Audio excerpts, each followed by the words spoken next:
Welcome to LOA Today. Walt and life coach Wendy Dillard here. Today is Tuesday, December the 5th, 2017. And this is our second podcast of the day, the afternoon podcast. Welcome to it. If you're listening live, we're glad to have you. If you're listening after the fact, well, we're glad to have you too. If you're listening on PRN, we're glad to have you as well. In fact, that's what's one of the things that's really cool, Wendy, is they're picking us up now on PRN. So our afternoon shows are broadcasting on PRN at 9 a.m. the next morning. That is great. I love to get the message of positivity out in every place we possibly can. And we're doing it quickly, right out of the gate. I mean, we just started, 2 weeks ago, and all of a sudden, boom, we've expanded our reach that quickly. You can't argue with that. That's pretty darn good. It's pretty darn awesome. So let's see, wins. How are we doing on wins? I'll tell you something that's been going on. Well, you know one of the things that's been going on. You remember yesterday I had the ISP guy here because occasionally the program had little drops where we lose signal for like 3 or 4 seconds. And sure. he thought he had it. He had the problem licked. So we did the show yesterday, and sure enough, we had 2 or 3 drops during the show. So I said, well, I guess that problem isn't licked, but I have been giving a little more attention to it. And while I don't have it solved yet, I've been trying a few things, and I'm making some notes. And I'll be watching some meters and computer performance graphs and so forth during the show to see what's going on, see if I can spot a trend somewhere. But I also want to talk about a more positive side of it. And this is not something I normally would have thought of as a positive thing, particularly because of my own libertarian political perspective. But I have to say, this is one instance where I'm glad for regulation. Oh! And the reason I say that is, we all have had the experience of dealing with some major provider. In this case, it's an ISP or a cable provider. And you have to call the call center, right, if something goes wrong. Your TV is out, or the internet doesn't work, or the email isn't working, or whatever it is. You have to call the call center, and you have to deal with, the queues, and you have to wait for the right person to come along, and then they talk to you, and, they're not the right one. They have to send you to the next person, and all that kind of craziness, right? Yeah, been there, did that. Well, I've been doing it quite a few times with this issue over the course of about a year and a half, so, I'm very well attuned to it. And an interesting thing happened about a week ago. Actually, I guess it's about 5 days ago. 5 days ago, I decided I was going to contact the state about it. Because, of course, here in Connecticut, it's the Department of Utilities Commission. That's the commission that regulates public utilities like telephone companies, cable companies, and so on and so forth.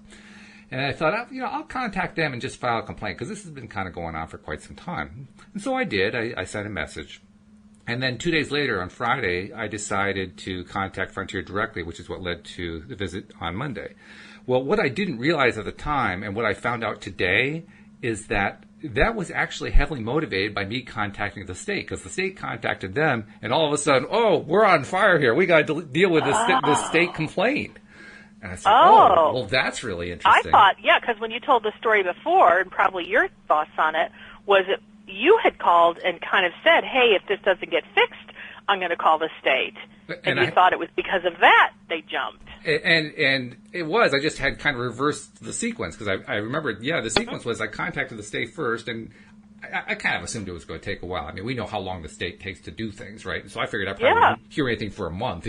So it was an after-the-fact thing that I figured, I'll try calling the company one more time just in case. Well, not only did that guy come out yesterday, and the problem still needs to be resolved, but today I got an out-of-the-blue call from somebody at Frontier, the company, and they said, well, I understand that we were able to resolve the problem yesterday. I said, well, it's not quite resolved yet. I'm still testing a few things here, and I'm still seeing some problems.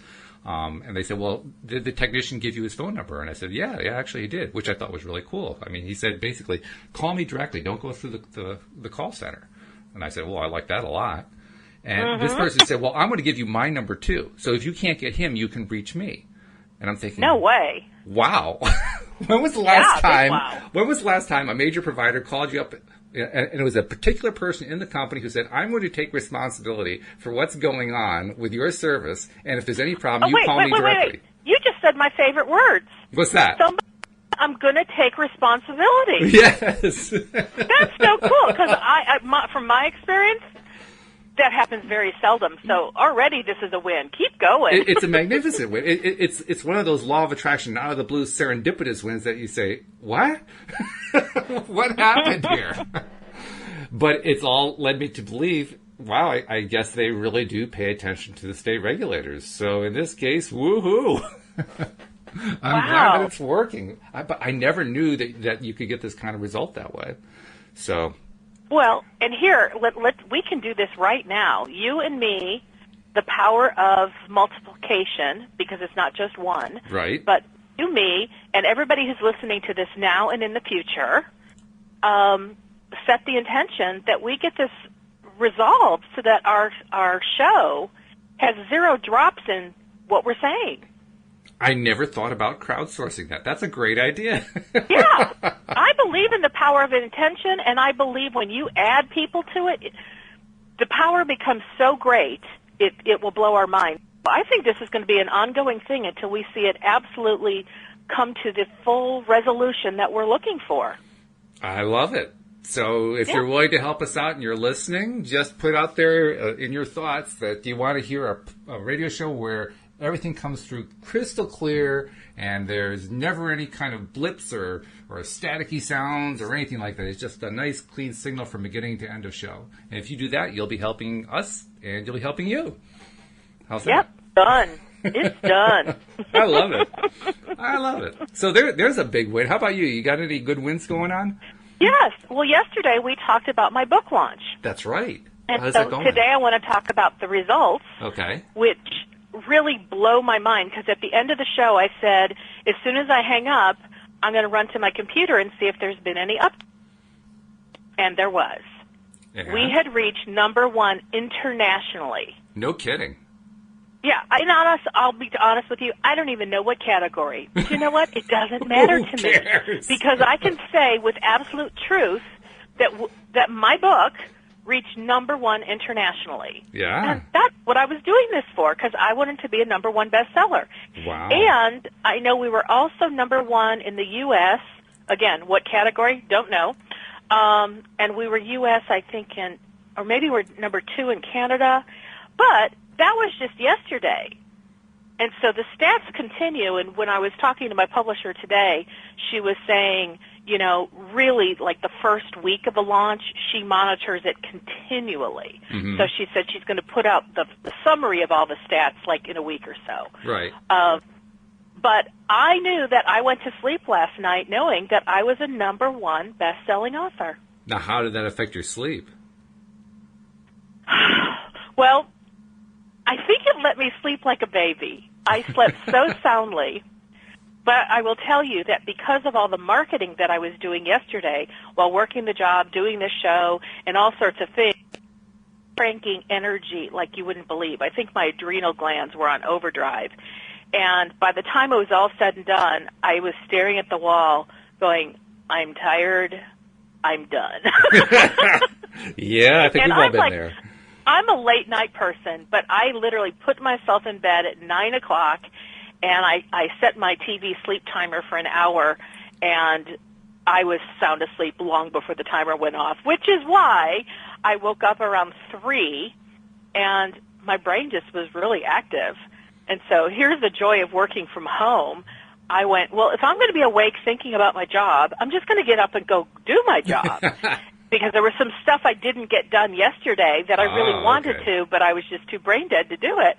And so I worked from 4:15 until 7 in the morning, and my day job doesn't really start until 8. So I went back to sleep for a little while and then got back up and then started work. Yeah, that is a definite advantage, no doubt, to being a self-employed person, because you can do stuff like that. It's not like when you're going to a job somewhere and you got to do the half-hour to 2-hour commute or whatever it is. And then, But I'll tell you, as I was putting myself to bed, I was thinking, I am a #1 bestseller. That's got to put a smile on your face. It puts a smile on my face, but it leads me to kind of another point that I've learned within Law of Attraction. What's that? And I started to hit on this in one other show, and then we kind of rabbit trailed, and I didn't get to say this. Uh-huh. But, we've heard the joy is in the journey. Mm-hmm. And I've heard Abraham talk on that quite a lot lately, about it's not really the end result that gives you the greatest bang for your buck, it's the joy along the way. And I have to say that once I hit that, ta-da, I'm a number one best-selling author, I went, I'm thrilled for that, but it's a little anticlimactic. Because all the little touch points that from the day the publisher reached out to me and said, would you like to participate in this book, until all of the excitement yesterday of doing the marketing, that was the journey. Mm-hmm. And there were so many exciting points along the way, even the anticipation of becoming a number one best-selling author. That was something I milked for a year. And so, at the end of the show yesterday, so how does it feel being an author?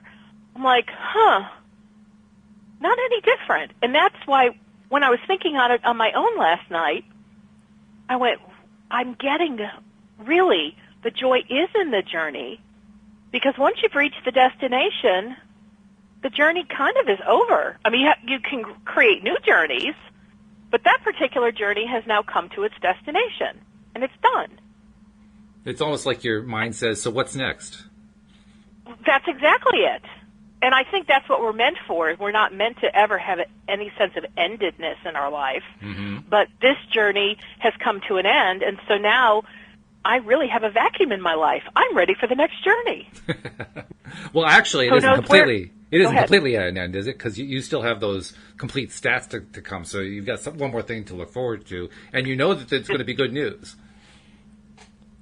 I know that it's what? Good news, that it's going to be positive. It's absolutely. Going to be reinforcing. It's going to make you feel good. And then, of course, there's another little piece, which if I haven't put this on my website yet, where, I'll put the seal that says number one Amazon bestseller. It's like, ooh, that'll be an exciting thing where I can see that, in print. And then every time I go to my website, I'll see it. So it'll be a wonderful reminder of how yesterday I said the law of attraction never forgets. That's right. Because I really put it into my vortex years ago that I wanted to write, I wanted to author books, and I wanted to be a bestseller. And the law of attraction remembered and arranged the cooperative components in order to bring that about in my life. Interesting thing, by the way, my new Tuesday, Wednesday co-host, Cindy Chavez, was listening to our show yesterday, and she mentioned to me during our broadcast this morning that she's done something similar to what you've done. She was also involved in a book launch where there were multiple authors and the same kind of thing where everybody's doing the push and so forth. And she was just as excited as you were about what was happening to you, because she knows what that's like to go through that. That's cool. That's very cool. Well, after I was invited to be a part of this book, all of a sudden, once you start focusing on something, law of attraction just has that thing show up a lot. Yeah. And I was getting other offers from other people. People were coming to me from LinkedIn and kind of like cold calling, and I was getting cold emails of people wanting me to be a part of co-authored books. Wow. And I didn't feel the yes was in me for those, because Right. I always go inside and ask my inner being, is this going to be what I'm looking for? And, toward the best end for me, and I was getting no, so I passed on them. But I started to do a little bit of research around that topic, and I realized, I don't know if it's the new trend, but it's an awesome way for budding business people to get their name out there and get a credential by being an author in a book. And I got to tell you, from my perspective, the fact that the publisher handled all the details and all I had to do was write my chapter, provide it, she edited it, we went back and forth to make sure it was proofed correctly. I provided my bio and a photograph. That was it for me. That was it for my part. And I'm like, I like how easy it was. Well, you also did a little help with the marketing at the last minute on Monday night or True. whatever was Sunday night. But yes.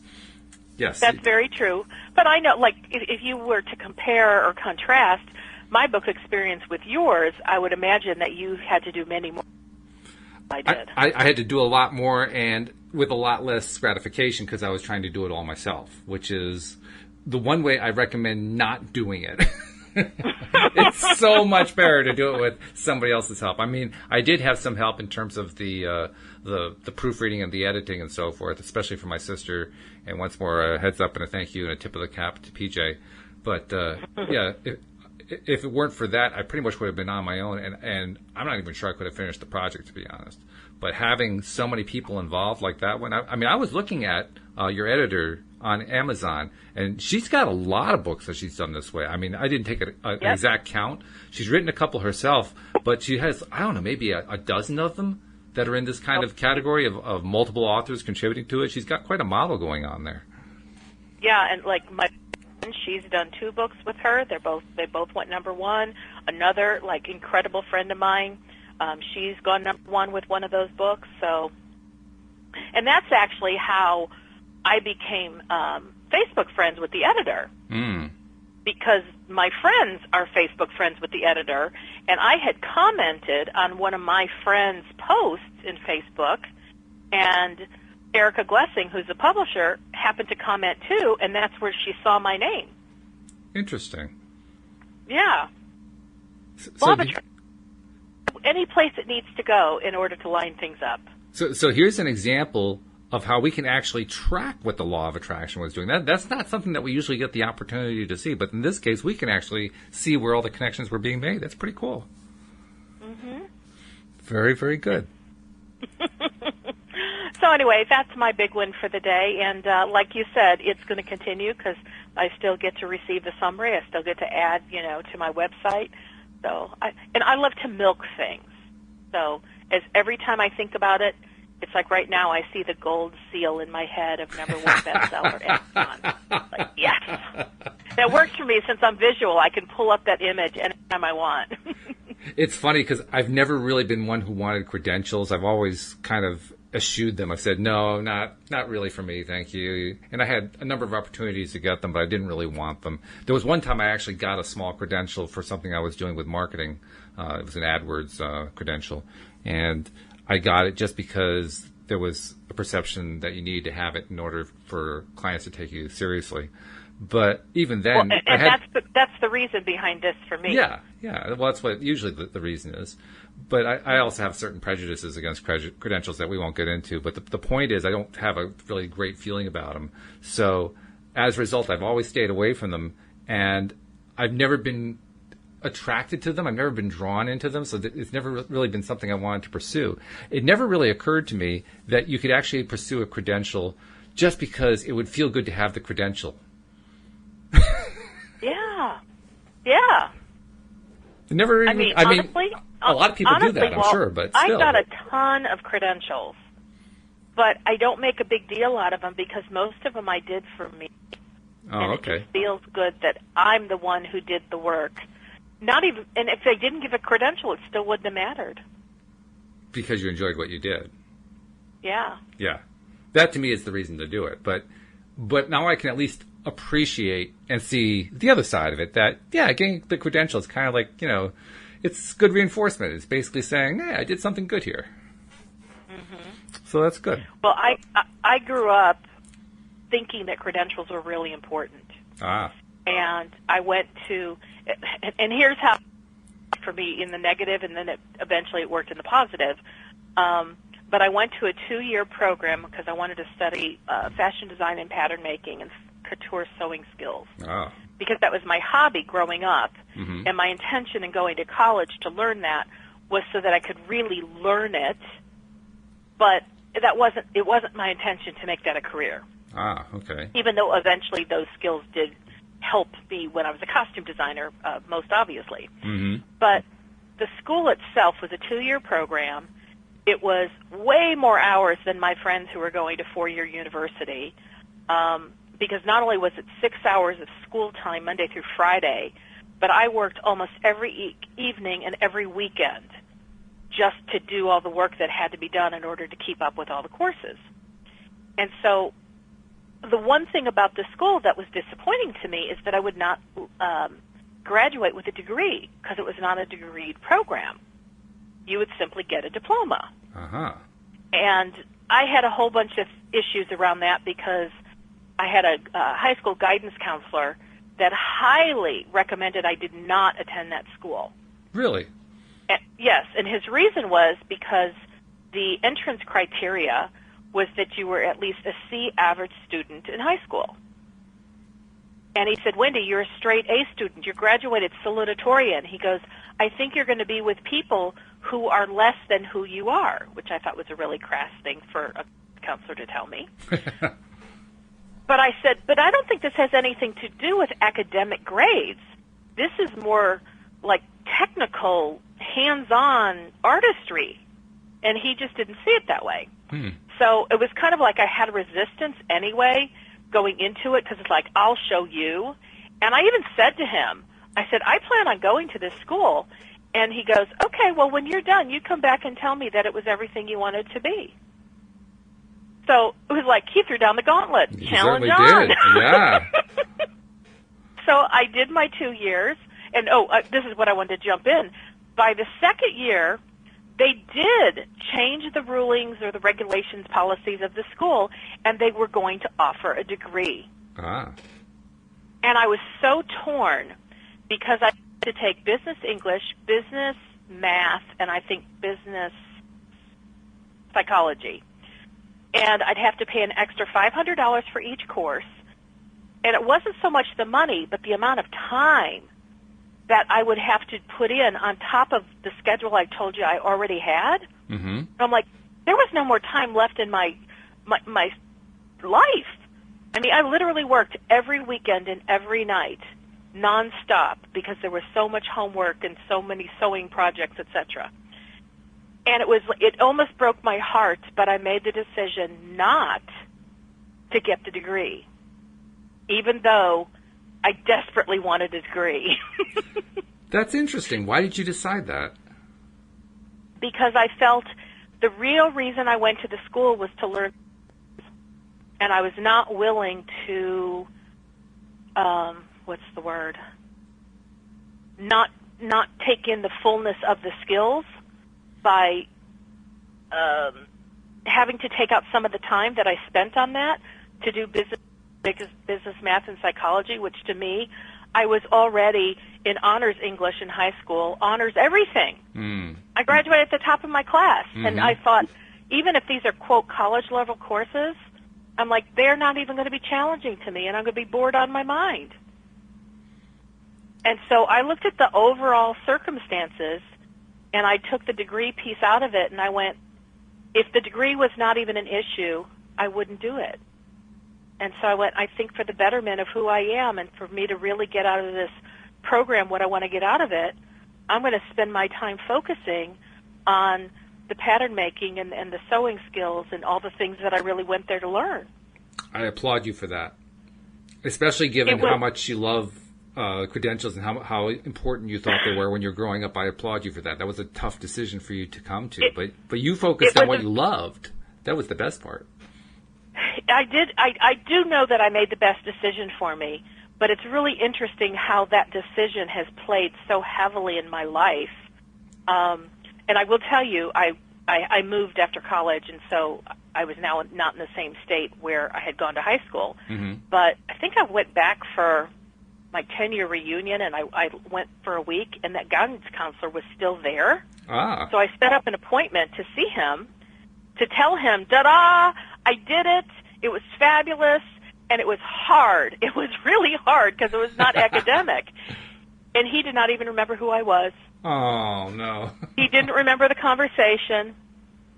And I was just one of many students that he gave guidance to, and I thought, but he profoundly affected how I went into my college experience with so much vim and vigor and determination that I was going to do this in a way that would make such a difference for me, that I'd come out of it with such great skills, that I think he had a very valuable part in my college education.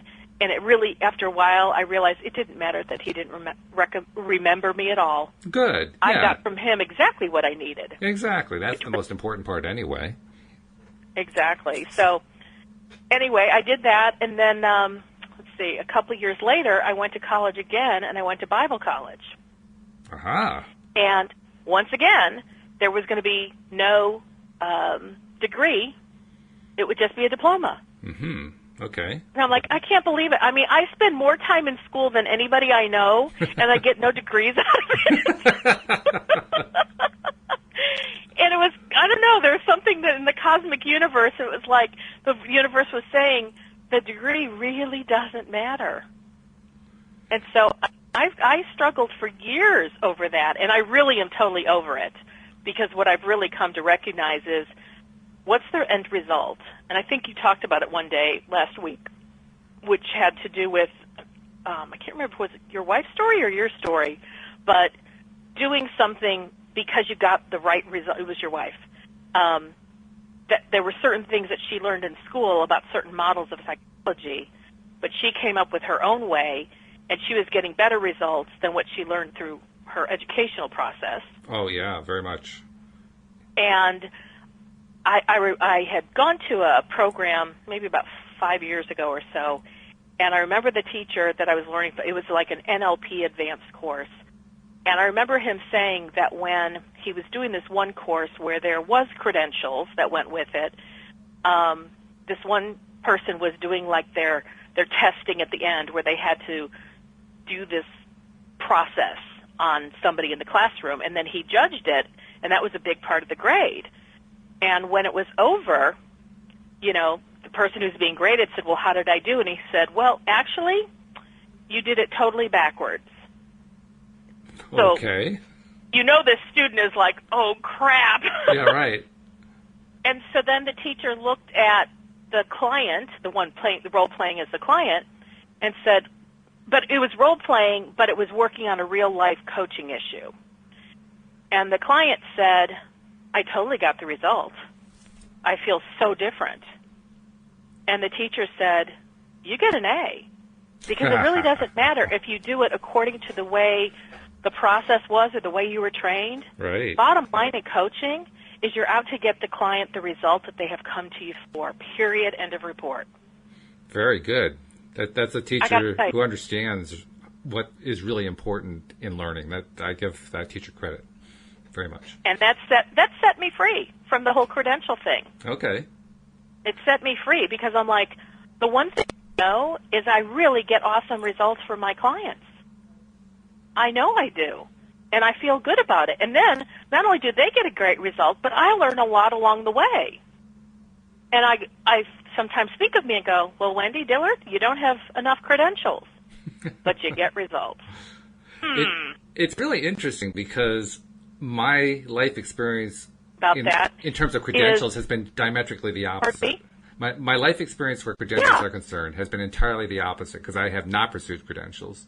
And I've long thought that it actually, in a way, worked against me that I wasn't going after credentials because, especially when you're trying to get work with somebody else, not when you're trying to work for yourself.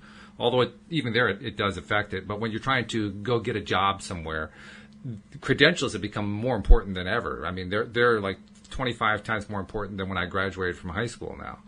And so as a result, if you don't have the credentials, you're really in kind of a bind if you're trying to go get a job somewhere. And that kind of worked against me for quite some time. But on the other hand, I'm also realizing that a lot of what I was doing, particularly in the first 20 years of my work life, a lot of it, there weren't a lot of credentials for. I mean, much of it had to do with the PC and the early Macintoshes and so forth. And, I mean, there were no courses at that point. In the 1980s, you couldn't go get, I mean, the best, you could get like a degree in something like, computer software or software engineering. You could get that, or you could get a standard electrical engineering degree. But that was about it. You couldn't go take a course in HTML. That didn't come along until well after the year 2000. And by then I'd already been, hip deep in the thing. And the marketing courses that you could take, you could become an MBA or something like that. That was certainly available, but it was all offline stuff. And it was all old school stuff. None of it was really preparing you for what was coming in the coming computer age, which was what the 80s was. It was like the 80s were the preparation for the computer age, and you could actually see it coming. There was no preparation in school for that. So I don't even know what credentials I should have gone after. Well, it's kind of ironic because for someone like me who thought credentials were so important, I have to tell you, when I hire any kind of person like to repair something, whether it's a plumber or electrician or a web designer, I absolutely don't want to hear about their credentials. I just want to see the proof of their work or great referrals. Mm-hmm. Because I'm really all about, I want to see what you can do.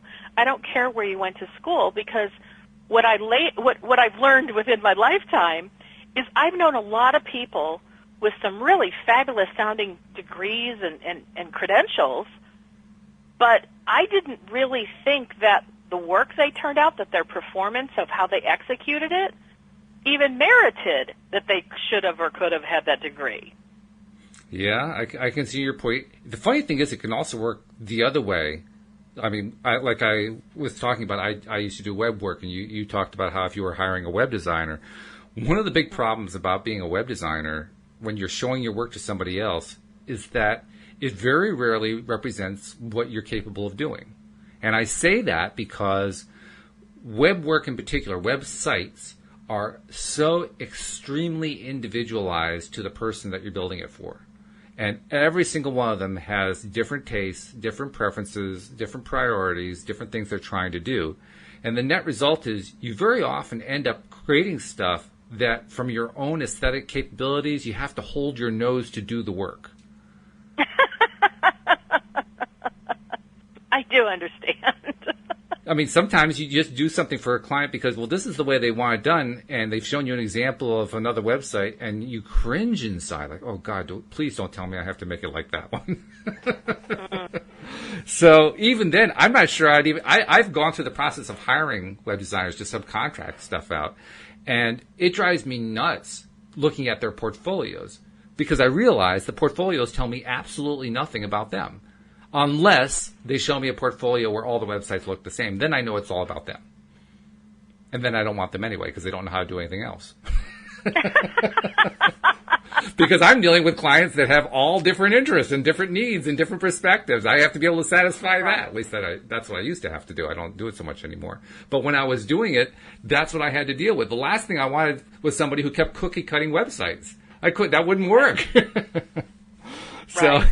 Yeah, you know what the best way to hire a web designer is? I know it sounds crazy to say this. You hire them to do a website. And you give them the directions. Here's the way I want you to do it. And then you see what he turns out. And now you have a gauge. Okay, here's what I was giving him. Here's what he produced. Here's where the differences are. Now I know what kind of a web designer he is. Right. The problem with that is you've already spent $5,000 to $8,000, on a decent web designer and go, oh, well, he wasn't really the one I wanted.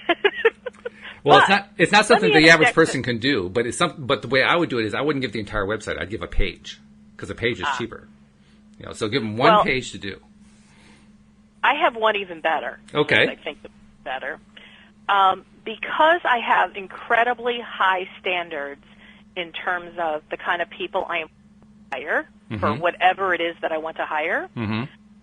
I no longer look at their credential list, and even though I will listen to a referral or like online, I read lots of reviews, I really trust my inner being to guide me. That is my absolute fail-safe, but it's not as a last resort. It has become my number one criteria. Wow, very good. Because I can look at all the credentials and all the different, business cases and displays of portfolio and feel really convinced, wow, this person is really good. And if I feel a gut instinct that says, don't do it, I won't hire them. Now, back in the day, how I learned how much I can trust my inner being is because I'd get the gut feeling, don't do it, and I'd go against that, and I'd hire the person that I thought was going to be fabulous based on all the things that I saw and heard, and it ended up being a horrible experience. This is interesting because we originally set out, if you'll remember, to do this particular episode about 5 trends business leaders don't follow, and we really haven't touched on this. But here's the thing. We're starting to name them. You just named the first one. The first trend that business leaders don't follow is they don't follow their gut. They don't listen to their gut. They always try to match some sort of set of standards, some set of credentials, something you can type out on a page. That's the way that they hire. And how often does that work out badly? I've never seen statistics on it, but if it worked out well more than 60% of the time, I'd be surprised.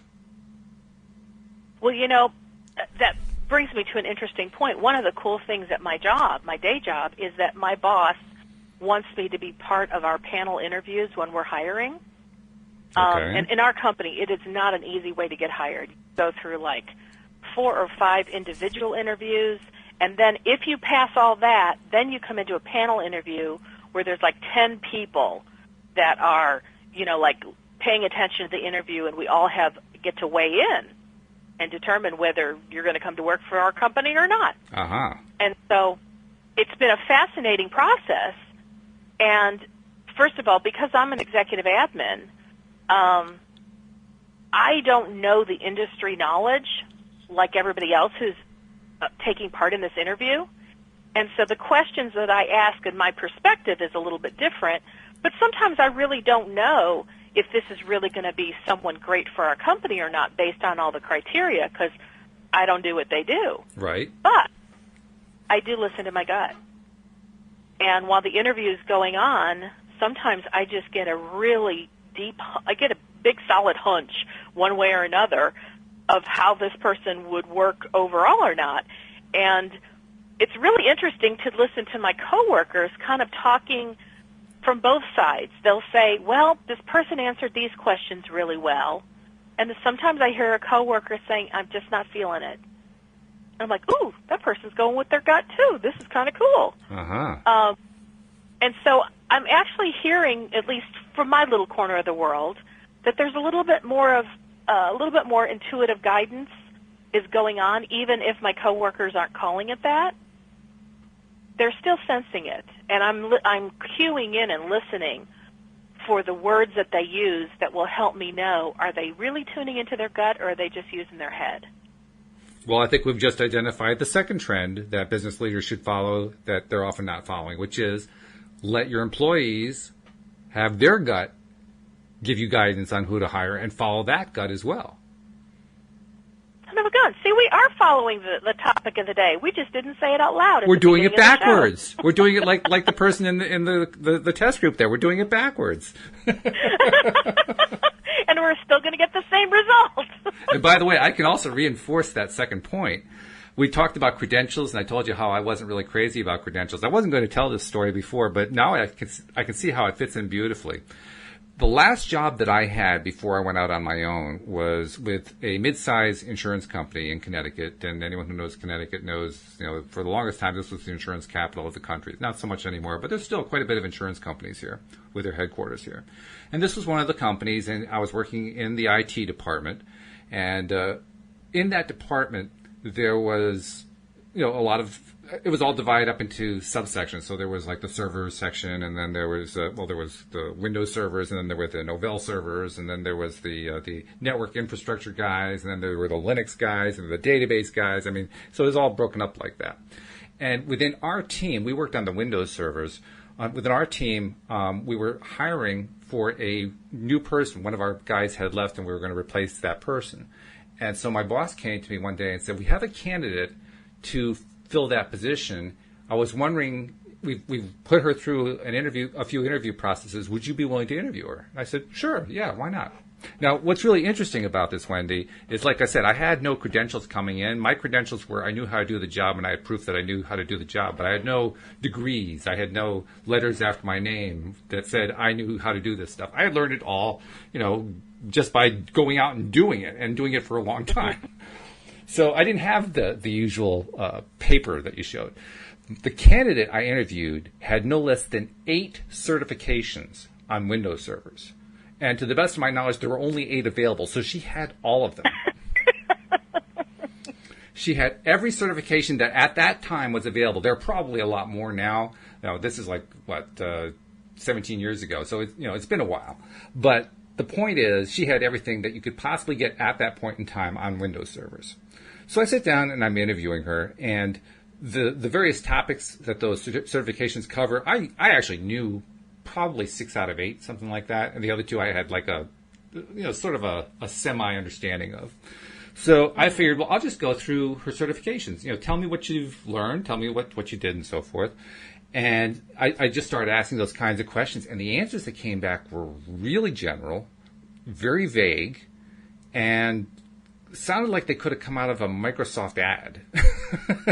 Wow. So I thought about it for a minute, and I decided to take one of them, which was a technology that at the time was called terminal server. It's kind of similar to what we do here with this broadcast, where people are sharing resources on the speaker system.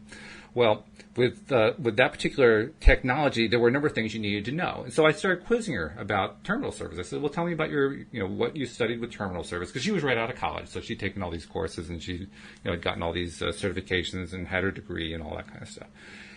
She couldn't tell me anything about terminal servers. I mean, Wendy, she couldn't tell me anything about them. I asked her to define what a terminal server was. She couldn't tell me. Wow. And I started going through some of the other certifications. She didn't know anything about them. What she had learned to do was to take and pass the tests with flying colors. Yeah. And I'm thinking, you got to be kidding. You have got to be kidding. You have 8 certificates and you don't know anything about how they work?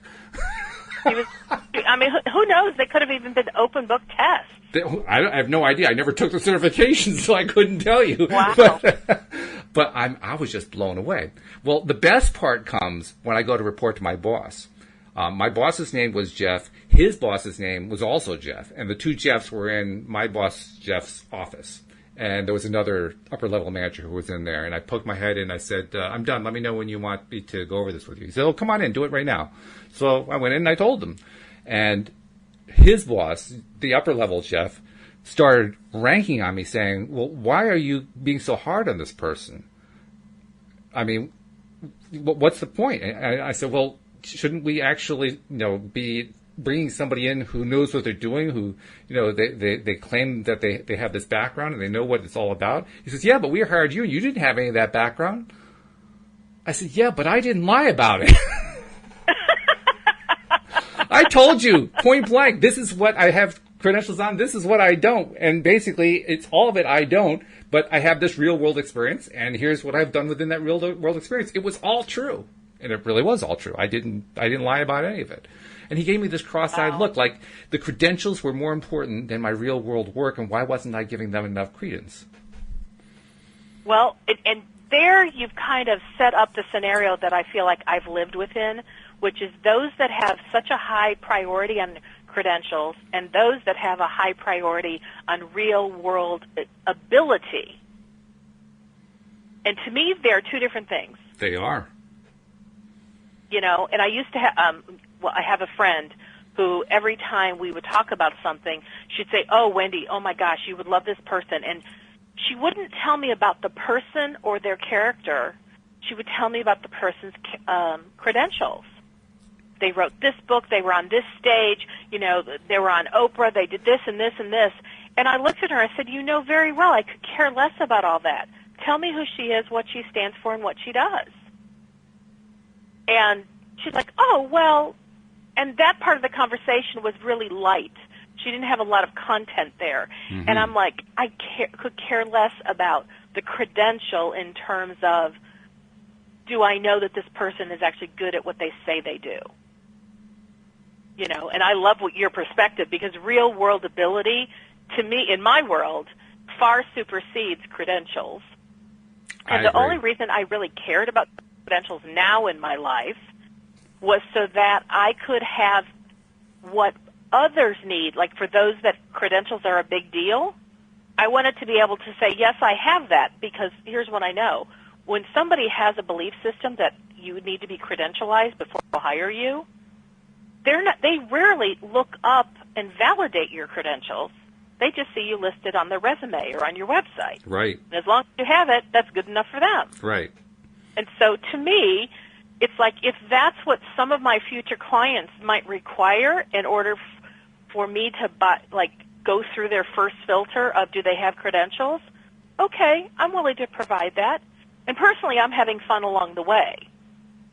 Which is vital. But that's the reason I'm getting credentials, because I already know I can do the work, mm-hmm. and that's the biggest and most important thing to me. But I know that not everybody is like me.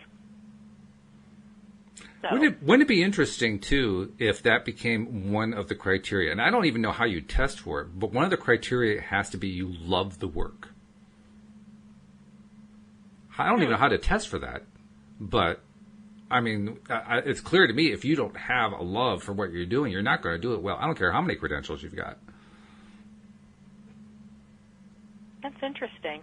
I wonder if that's part of the HR criteria for hiring. Well, if it is, it's a first for me. I've never heard of it. I mean, I have heard of things kind of like what your company does, where you have to go through like 4 or 5 different hoops, and one of them, like my brother is a software engineer, and he recently went through a hiring process to a company that he ended up leaving and going to another company. But when he got hired by this company, they put him through a battery of what I'll call brain teasers. They're brain teasers along the lines of how would you solve, from a high-level perspective, certain software design problems. And they're mostly like high-end math problems, like calculus level and up kind of problems, or higher-level statistical problems, that kind of thing. And it was a big challenge for him to go through it. He had to actually kind of get himself back into training because he had many years of experience and then had been out of the industry for a while. So it's not like he didn't know how to do this. He was just out of practice, He hadn't done it in a while. So he had to go do, online exercises to get himself up to speed and so forth. And he passed that test. So there's an example of how a company uses that kind of approach of using puzzles or whatever to find out what it is that the person actually knows. But I can't say I've ever heard of a company anywhere that finds some way to divine in advance how much you love the work. And I don't even know how you would ask that. I mean, there's got to be a way to do it. Correctly. Do you love this work? Yeah, but they're likely to just say yes. How do you feel about this? Well, and see, I use my gut, my intuitive guidance is just so right on for me that it's like you can hear in somebody's tone of voice whether they really are telling the truth or not. Now, I will say that's a skill that I've honed, and not everybody has it. Some people just believe whatever people say, regardless of their tone of voice. But there's body language, there's all sorts of markers that'll let you know if a person's not completely congruent with that they really believe what they're actually saying. That's true. That's actually very true. And if you just listen to the words that people say, they'll give away more information about themselves than they realize oftentimes. True. Like, for example, I was talking with someone recently, and they were relatively new to the job, and we were just kind of talking about, hey, what brought you here? And this person said, well, I gave up my dream job to come here. Wow. And why would you give up your dream job? And the person didn't go into specifics. I almost think I caught that person off guard, and they were like, oh! They started saying other stuff. But what I really heard was this person needed security, financial security. Yeah. And they felt that this job was going to give that to them. But that, to me, if I were the HR manager and I had heard that sentence, I would have gone, I don't feel that this person's going to want to stay very long. Right. Because if they gave up their dream job, they're going to constantly be comparing the job that they had that they loved to this where they're not really in love with it, but they get a steady paycheck.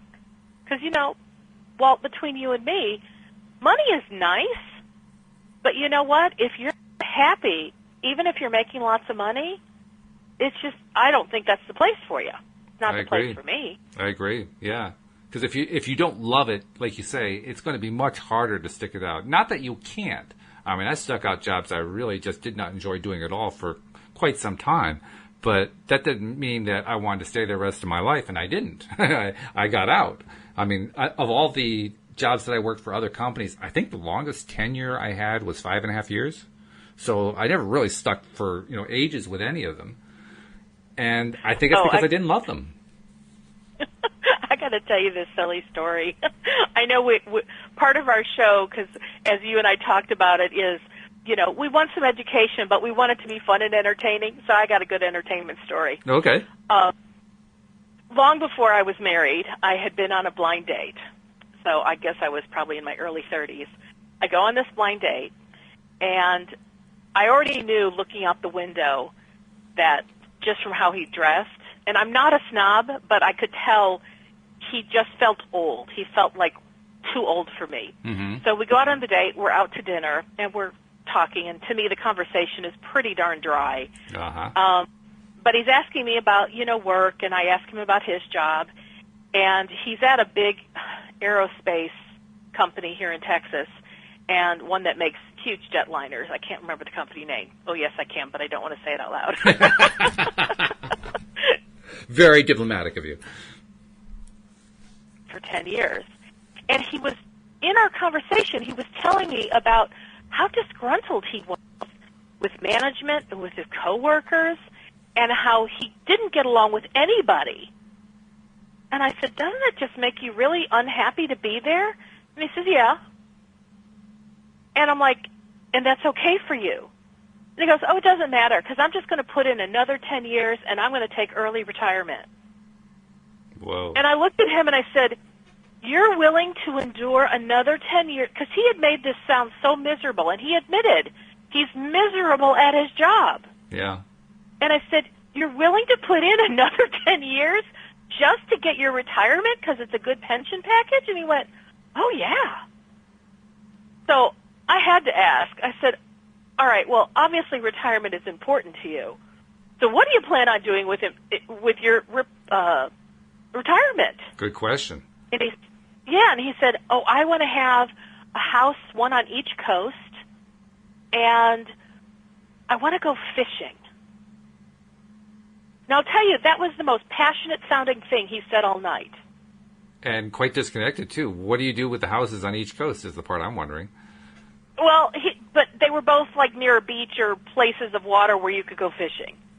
Ah. And so I said, fishing, so that's what you love to do? And he said, I love to fish. Okay. Now, at this point in the evening, I was kind of getting a sense that he was more attracted to me, and he didn't realize how I was totally not attracted to him. Yeah, I imagine that's true. And I kind of was sensing we're coming close to the end, like we're about to get the check, and I need to make it clear this is the end of the road. Right, yeah. And so when he says, yes, I love to fish, and he goes, do you love to fish? And this is probably tacky, but I said, not only do I not love to fish, I don't even like to eat fish. And he just stared at me like he did not know what to do with that. But back to my point, that was the funny part, but back to my point, I couldn't believe any human on the planet could value something so much that they were willing to endure 10 more years of misery. Well, I can't say that I value that approach of his or that I can be sympathetic to it, but I can understand it because that's what our parents did. I mean, in the 50s and the 60s, you kept your job for life. My dad worked for General Electric for 44 years, his entire work life. Yeah. And did he like it? In fairness to my dad, he did like large portions of it, yes, especially the last job he held. He really loved that part. So it wasn't like he was just gritting his teeth until he retired. But nevertheless, that was the trend for the longest time. And it's only in the last 30, 40 years or so that trend has broken up. I mean, today the idea of staying at one company is almost unheard of now. But at that point, it was almost universal. In fact, it was a tragedy if you got laid off from your job because you'd put in all these years at the same company, you know?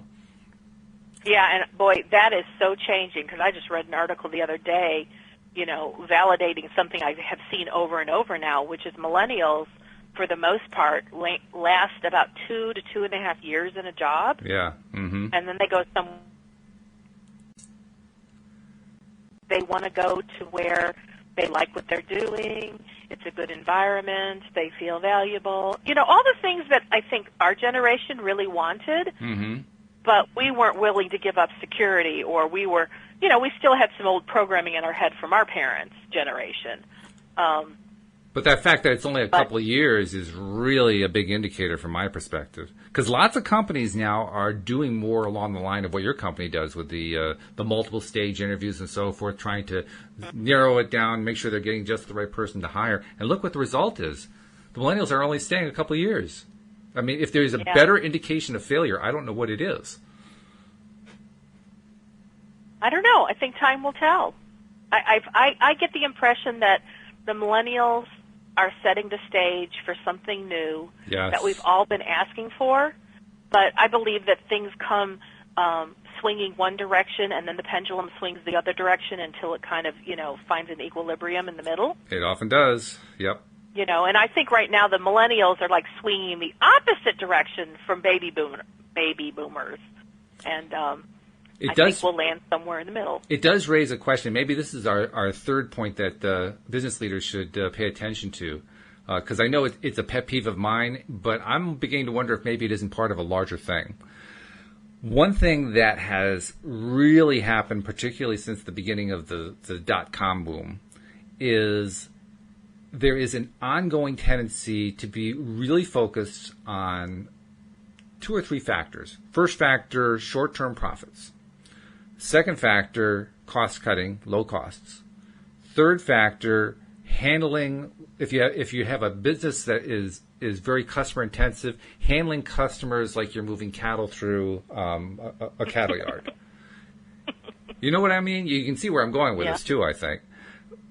I continue to be amazed at how so many companies that are very successful continue to put out products that are subpar, that don't really meet customer needs. They only meet a certain piece of the needs, and because they were able to get market share with that, the companies are, for the most part, satisfied. The most that they're really willing to do is perhaps add more features so they can have more ways to draw customers in the first place.